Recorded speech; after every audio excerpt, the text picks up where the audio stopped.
were no fancy restaurants in ancient Rome. Wealthy Romans ate at home, attended by regiments of cooks and servers. The poor, by contrast, lived in apartments that usually lacked kitchens, fireplaces, or any other facilities for preparing meals. If they wanted hot food, they usually had to get it from a local bar. Just as the English words bar, tavern, and pub have similar meanings but slightly different connotations, the Latin terms taberna, popina, caupona, and thermopolium seem to have been almost, but not quite, synonymous. Some of these establishments only served food, others only wine. Some had seats for customers, others only service counters. Some doubled as hotels, brothels, or both. Without losing sight of those distinctions, I'll use taberna as a generic term for the places where most Romans drank their wine and ate hot meals. The majority of what we know about Roman bars comes from the excavations at Ostia, Herculaneum, and, above all, Pompeii. Pompeii had more than 160 tabernae, roughly one for every 60 inhabitants. Almost all of Pompeii's tabernae were open to the street, with heavy wooden shutters that could be closed at night. Inside was a waist-high service counter, usually L or U-shaped. For greater visibility, the front of the counter was often veneered with marble or coated with stucco.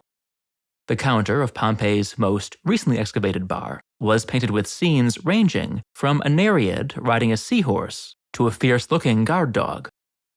The counter was sometimes complemented by the Roman equivalent of a pub sign, painted on a wall near the entrance.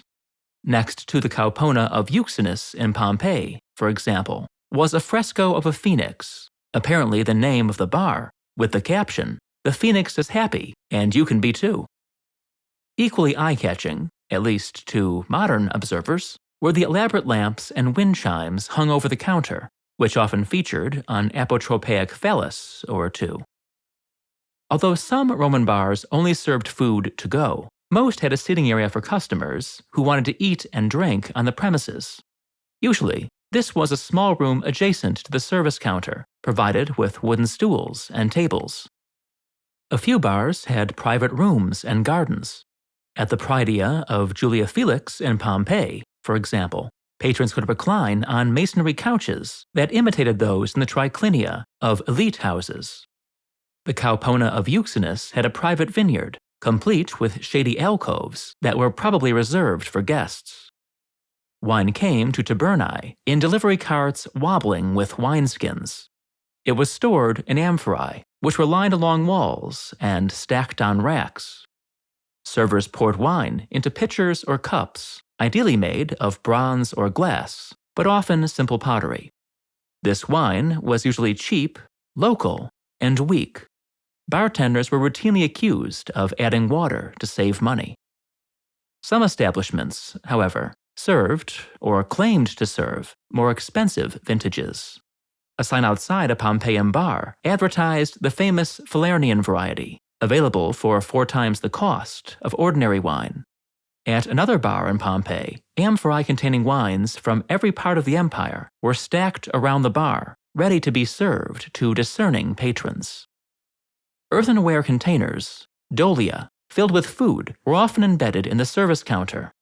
Although it used to be theorized that they held soups and stews, this seems unlikely, since few containers were waterproofed with pitch. At Herculaneum, vestiges of carbonized grain, chickpeas, and beans were discovered in dolia. Analysis of the most recently excavated Pompeii bar found duck, fish, goat, and pig bones in a single container, along with a few snail shells. Unless these were the remains of an extremely unorthodox dish, they should probably be identified as scraps, tossed aside by the bar staff or customers. Another dolium in the same bar contained fava beans, which the Romans sometimes used to purify spoiled wines. A fresco in Pompeii shows sausages, cheeses, and dried fruit hanging from the rafters. Cooked foods were also on the menu. A Roman poet mentions pike being grilled outside a taberna. Heated or otherwise, the average quality of bar food does not seem to have been high. One poem describes it as greasy. Another alludes casually to the cockroaches that flourished around service counters. Insalubrious though they may have been, Rome's bars seldom lacked customers. Some were open all night. A late antique urban prefect tried in vain to prohibit the sale of wine before mid-morning. At any time of day, bars were places to gather, talk, and relax over a cup of wine. A comic strip-like fresco in Pompeii's Caupona of Salvius captures the atmosphere. Two men throw dice and banter with a serving maid. Another pair, playing a game similar to backgammon, argue over the score. In the final panel, the squabbling players are thrown out by the bartender. Women who worked in bars were widely regarded as promiscuous. Some bars functioned as brothels. In an inscription set up by a pair of tavern keepers who jokingly called themselves Lucius Calidus Eroticus and Fania Voluptas, the services of a girl are tallied on a customer's bill alongside bread and wine. To judge from the graffiti describing the bedroom prowess and prices of various barmaids in Pompeii, this sort of accounting was far from exceptional. Literary descriptions of Roman bars dwell on their seediness. Juvenal described a bar in Ostia as a place where thieves and fugitive slaves drank with eunuchs and undertakers. Centuries later, the historian Ammianus Marcellinus complained that Rome's lower classes spent half their lives in bars, gambling, arguing about chariot races, and, for some reason, snorting. Some of the bars in Rome's rougher areas were genuinely dangerous. A praetor was murdered in one by his political enemies, and at least two future emperors, Nero and Lucius Verus, had their eyes blackened while slumming in tabernae. Bars owed much of their bad reputation, however, to elite snobbery. To wealthy Romans, the brawling, boisterous bars of the commoners always seemed unsavory, immoral, and more than a little threatening. It was a criminal offense to bring the young son of a respectable gentleman into a bar. A series of emperors, convinced that tabernae were potential hotbeds of conspiracy and unrest, limited the foods they could serve or closed them altogether. Ultimately, the bars of ancient Rome were nothing more or less than restaurants, meeting places, and refuges for the hundreds of thousands who had few other places to gather.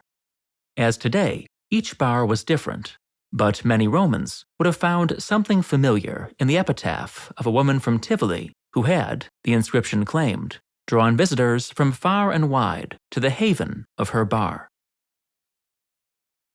My new book, Insane Emperors, Sunken Cities, and Earthquake Machines, is now available as a paperback, ebook, and audiobook. You can buy your copy through Amazon, Barnes & Noble, or your local bookstore. For more Told in Stone content, check out my channels, Told in Stone Footnotes, and Scenic Routes to the Past, which are linked in the description. Please consider joining other viewers in supporting Told in Stone on Patreon. Thanks for watching.